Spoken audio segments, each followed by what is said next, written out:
کبھی یہ سوچا ہے کہ کعبہ جس کی طرف اربوں مسلمان اپنا رخ کرتے ہیں اس سے بھی زیادہ قیمتی ایک جگہ ہے، ایک ایسی جگہ جس پر اللہ کی نظر ہر لمحہ رہتی ہے، وہ نہ مکہ میں ہے نہ مدینہ میں، وہ ہمارے اندر ہے۔ جی بالکل، وہ جگہ آپ کے اور میرے سینے کے اندر ہے۔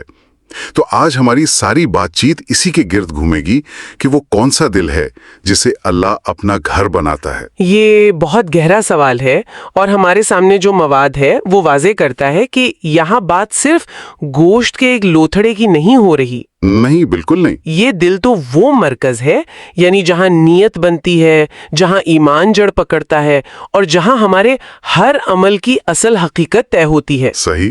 نبی کریم صلی اللہ علیہ وسلم کی ایک مشہور حدیث بھی ہے نا، جس کا مفہوم ہے کہ جسم میں ایک ٹکڑا ہے، اگر وہ ٹھیک ہو جائے تو سارا جسم ٹھیک، اور اگر وہ بگڑ جائے تو سارا جسم بگڑ جاتا ہے۔ اور وہ دل ہے۔ خبردار، اور وہ دل ہے۔ اللہ ہماری شکلوں یا دولت کو نہیں دیکھتا، وہ ہمارے دلوں اور نیتوں کو دیکھتا ہے۔ تو آج ہمارا مقصد صرف یہ فہرست بنانا نہیں ہے کہ اچھا دل کیسا ہوتا ہے اور برا کیسا، بلکہ ہم یہ سمجھنے کی کوشش کریں گے کہ یہ جو دل کے بگڑنے اور سنورنے کا عمل ہے، یہ ہوتا کیسے ہے؟ کیا ہر دل میں یہ صلاحیت ہے کہ وہ اللہ کا ٹھکانہ بن سکے، یا پھر کچھ دل ایسے بھی ہیں جن پر آپ سمجھیں کہ تالے لگ جاتے ہیں اور رحمت ان سے دور ہو جاتی ہے؟ آئیے اس کو کھولتے ہیں۔ اگر اللہ کسی دل کو اپنے لیے منتخب کرتا ہے تو اس کی سب سے بنیادی صفت کیا ہوتی ہے؟ وہ کون سی چیز ہے جس کے بغیر بات آگے ہی نہیں بڑھتی؟ دیکھیں، وہ صفت ہے عاجزی۔ عاجزی؟ جی، ایک ایسا دل جو اپنی حیثیت کو پہچانتا ہو، جو اپنے گناہوں پر شرمندہ ہو، اور جو اپنے رب کے سامنے بالکل ٹوٹا ہوا ہو۔ بالکل۔ اس کے بالکل برعکس ہے تکبر۔ تکبر ہی تو وہ آگ تھی جس نے ابلیس کو ہمیشہ کے لیے مردود بنا دیا تھا۔ وہ سمجھتا تھا کہ وہ بہتر ہے، اور یہی میں جو ہے نا، یہ انسان کو اللہ سے دور کر دیتی ہے۔ یہ بات بہت دلچسپ ہے۔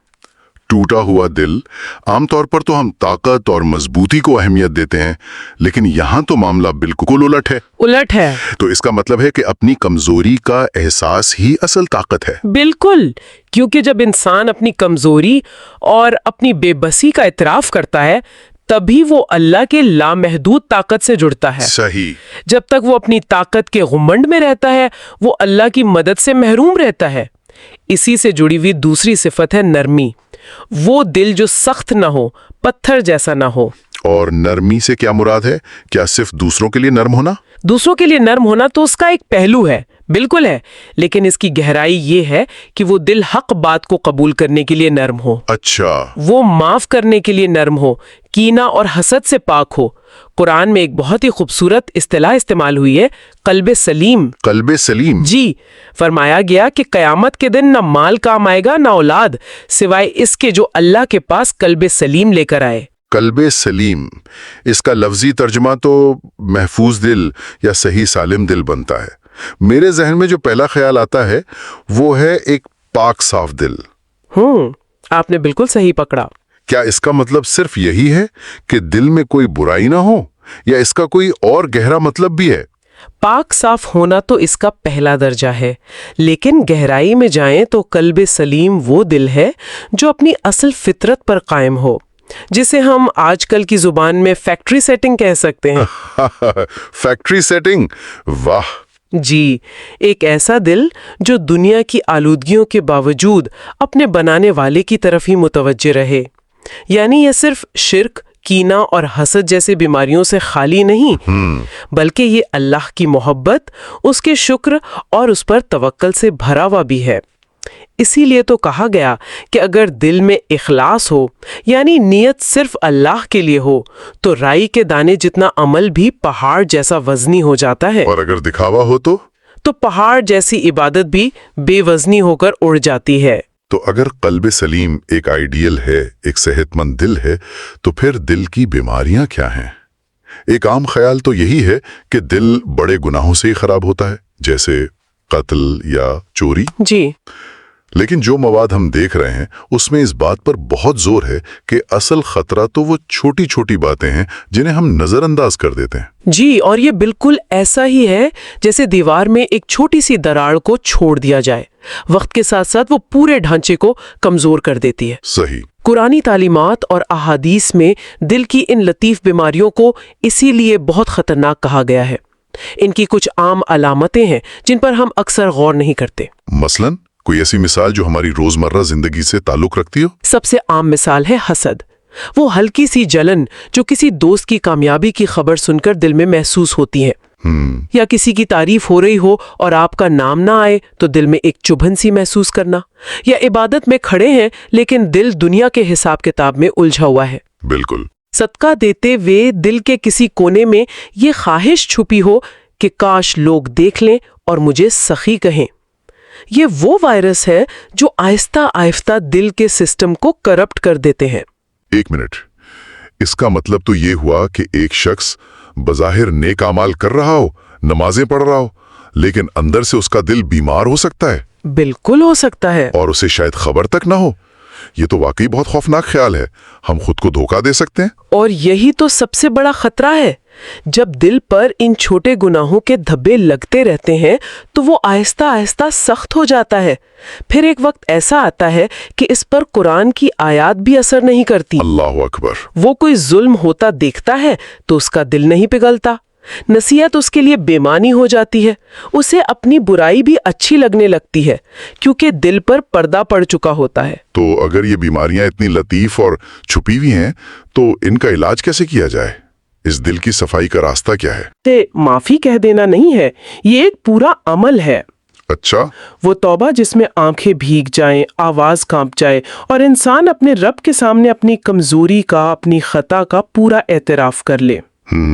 جب بندہ ٹوٹی ہوئی آواز میں کہتا ہے یا اللہ میں کمزور ہوں، مجھ سے غلطی ہو گئی، تیرے سوا کوئی معاف کرنے والا نہیں، تو اللہ کی رحمت جوش میں آتی ہے۔ یہیں پر وہ حیرت انگیز نقطہ آتا ہے جو ہمارے ذرائع میں موجود ہے کہ کبھی کبھی ایک گناہ انسان کو اللہ کے اتنا قریب کر دیتا ہے جتنا شاید کوئی نیکی بھی نہ کر پائے۔ بالکل۔ یہ بات روایتی سوچ کو چیلنج کرتی ہے۔ آئیے ذرا سے کھولیں۔ بالکل، اصل کھیل ہی نیت اور اندر کی کیفیت کا ہے۔ وہ نیکی جو آپ کے اندر تکبر پیدا کر دے، میں بہت نیک ہوں کا احساس پیدا کر دے، ہاں، وہ اس گناہ سے زیادہ خطرناک ہے جو آپ کے اندر ندامت پیدا کرے، آپ کو اللہ کے سامنے جھکا دے اور آپ کے دل میں یہ احساس پیدا کر دے کہ یا اللہ تو ہی سب کچھ ہے، میں کچھ بھی نہیں۔ واہ۔ اسی لیے اللہ کا پسندیدہ دل ہمیشہ خوف اور امید کے درمیان رہتا ہے۔ وہ اللہ کے عذاب سے ڈرتا بھی ہے لیکن اس کی رحمت سے کبھی مایوس نہیں ہوتا۔ تو توبہ کے علاوہ دل کو نرم اور پاک رکھنے کے اور کیا طریقے ہیں؟ دوسرے بڑے طریقے ہیں معاف کرنا، شکر گزاری اور رحم دلی۔ معاف کرنا خاص طور پر جب آپ بدلہ لینے کی طاقت رکھتے ہو۔ یہ مشکل ہے۔ بہت مشکل ہے، لیکن یہ دل سے کینے کے زنگ کو صاف کر دیتا ہے۔ پھر شکر گزاری، یعنی ہر چھوٹی بڑی نعمت پر اللہ کو یاد کرنا، یہ دل کو ناشکری اور حسد سے بچاتی ہے۔ اور رحم دلی۔ رحم دلی؟ جی، کسی یتیم کے سر پر ہاتھ پھیرنا، کسی بھوکے کو کھانا کھلانا، کسی مصیبت زدہ کے کام آنا، یہ وہ اعمال ہیں جو پتھر سے پتھر دل کو بھی موم کر دیتے ہیں۔ صحیح کہا آپ نے۔ کیونکہ تنہائی میں بیٹھ کر ان صفات کے بارے میں سوچنا ایک بات ہے اور عملی زندگی کے دباؤ میں ان پر قائم رہنا بالکل دوسری بات ہے۔ بالکل، وہ کون سی بڑی آزمائشیں ہیں جن کا سامنا ایک دل روز کرتا ہے۔ ہمارے ذرائع بتاتے ہیں کہ دل کا سب سے بڑا امتحان اس وقت ہوتا ہے جب انسان کو اختیار، طاقت یا دولت ملتی ہے۔ کمزوری اور غربت میں عاجز رہنا نسبتاً آسان ہے، لیکن طاقت اور دولت پا کر بھی اپنے قدم زمین پر رکھنا، نرم رہنا اور انصاف کرنا، یہ دل کی مضبوطی کی اصل نشانی ہے۔ اور اللہ اس دل کو پسند کرتا ہے جو اختیار پا کر فرعون نہ بنے۔ بالکل۔ اور ان امتحانات میں سے ایک کا ذکر آپ نے کیا، تعریف اور تنقید کا امتحان۔ آج کے سوشل میڈیا کے دور میں تو یہ امتحان ہر لمحے کا امتحان ہے نا؟ ہر لمحے کا۔ جہاں لائکس اور کامنٹس ہماری خوشی اور غم کا پیمانہ بن گئے ہیں، اس ماحول میں دل کو صرف اللہ کی رضا پر کیسے مرکوز رکھا جائے؟ یہ بہت اہم نقطہ ہے۔ ہمارے ذرائع اس پر خاموش نہیں ہیں۔ وہ ہمیں یاد دلاتے ہیں کہ لوگوں کی رائے ایک بدلتا موسم ہے، جبکہ اللہ کی رضا ایک مضبوط چٹان ہے۔ واہ، کیا بات ہے! جو شخص اپنی قدر و قیمت لوگوں کی تالیوں اور تنقید سے جوڑتا ہے وہ ہمیشہ بے سکون رہتا ہے۔ اس کا ایک عملی طریقہ یہ بتایا گیا ہے کہ جب کوئی تعریف کرے تو دل میں فوراً اللہ کا شکر ادا کیا جائے کہ یہ تیرا کرم ہے، میرا کمال نہیں۔ اور تنقید پر؟ اور جب کوئی تنقید کرے تو صبر کیا جائے اور اپنے عمل کا جائزہ لیا جائے کہ کہیں واقعی کوئی خامی تو نہیں۔ یہ توازن دل کو لوگوں کی غلامی سے آزاد کر کے صرف اللہ کا تابع بناتا ہے۔ اور غصے کا کیا معاملہ ہے؟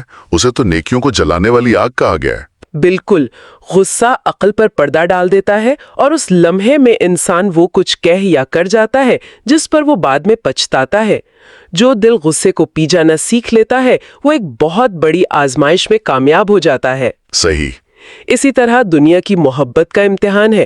دنیا بذات خود بری نہیں، اس کو استعمال کرنا منع نہیں، لیکن جب دنیا کی محبت دل میں گھر کر لے اور اللہ کی محبت کو وہاں سے نکال دے تب یہ ایک بیماری بن جاتی ہے۔ تو اللہ کو وہ دل پسند ہے جو دنیا کو ہاتھ میں رکھے مگر دل میں نہ بسائے۔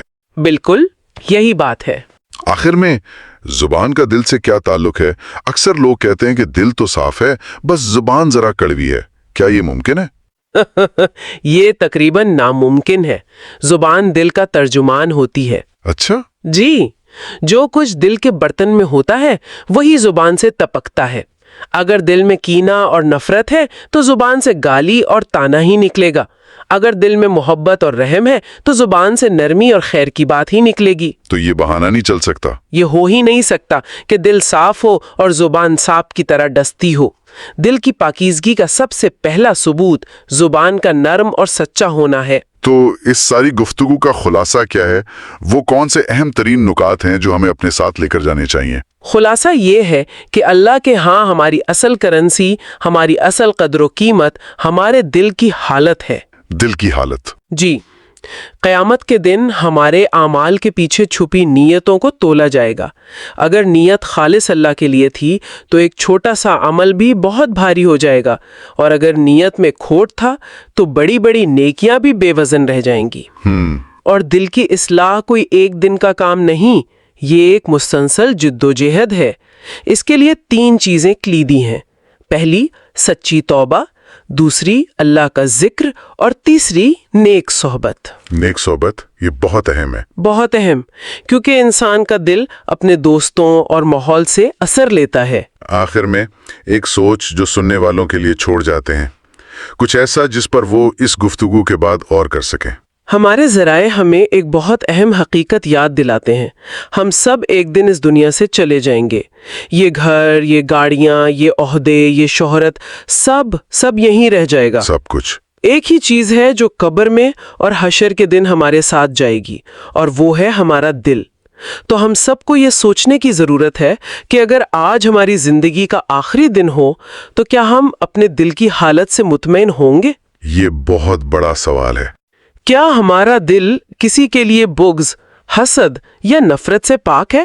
کیونکہ کامیاب صرف وہی ہوگا جو اللہ کے حضور ایک پاک صاف دل، ایک قلب سلیم لے کر حاضر ہوگا۔